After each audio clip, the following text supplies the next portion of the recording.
Hi friends, welcome back to my channel again. So in this video we will discuss a concept called storage usage in Salesforce. So whenever I'm doing some admin activities, right, I came to know about this specific concept, and I believe it is good to know for the fellow admins or the people who are learning Salesforce. So let's jump into the video. So let's go to hands-on.org as usual, and I'm just going to open my developer edition. And now let me go search for storage usage. So basically, what is exactly is this data storage thing? So basically, storage usage in Salesforce refers to a space consumed by our organization data and files. So basically there are two kinds of data storages available: data storage and file storage, and the third one is big object storage. So first we will discuss about these two: data storage and file storage. In general, right, in general, in Salesforce, everyone would be having some predefined limits. I mean, every org will be having some predefined limits. For example, right, for example, I have I have read a similar article to understand this. So these are like Salesforce editions, like what is Contact Manager edition, Group, Professional, Enterprise, Performance, Unlimited, and different types of editions. And there we have data storage like 10 GB and file storage 10 GB, and per license we have like 20 MB data. So this is how you know this is how each edition have different types of storages available so far. And now let's go back to the org again.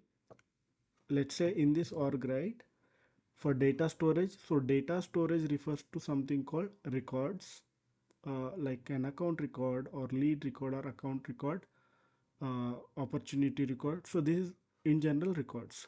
And file storage is something refers to uploading the data, like attachments or maybe photos or maybe PDF documents. That falls under file storage.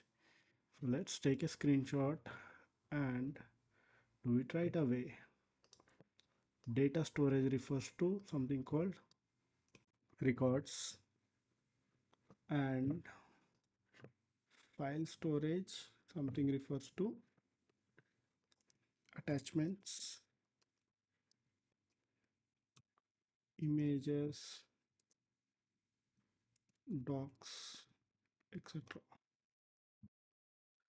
So basically this is the data storage. And what will happen in case if we exceed the limit? So basically if we exceed the limit, right, we can expect a lot of issues.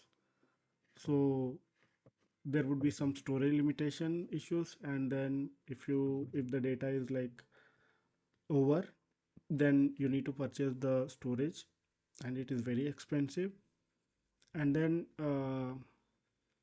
then with the help of this storage usage, right, you can always keep an eye and understand what kind of data that our org is using, etc, etc. And I will also tell you about this big object storage.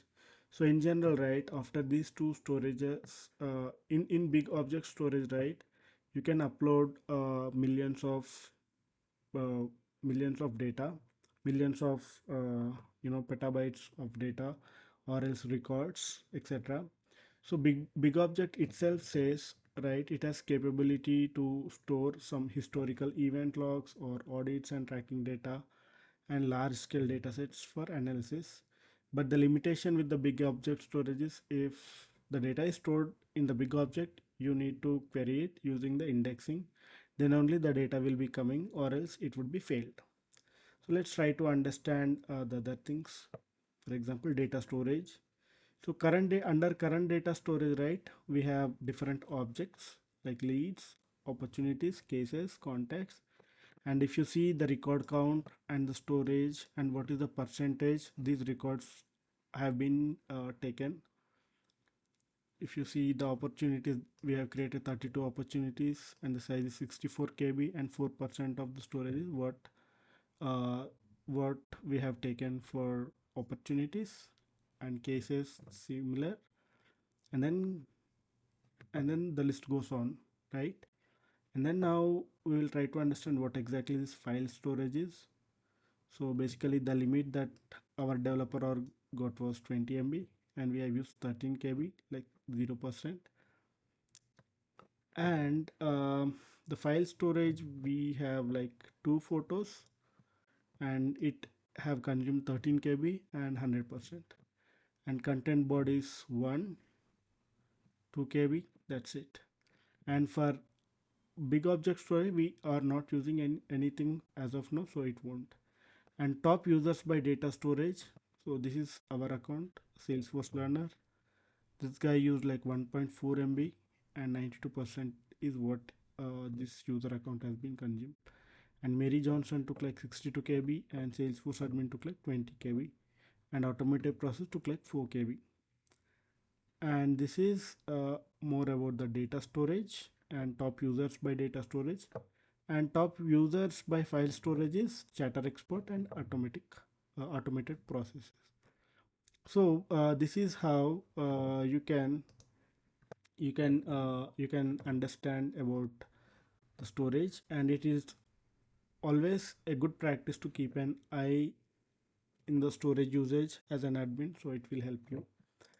And keeping that aside, yeah, whenever I'm reading a blog, right, reading some articles, so I came to know there is no standard functionality offered for monitoring data and storage resources, but there is an idea exchange. So I thought of showing this as well to you.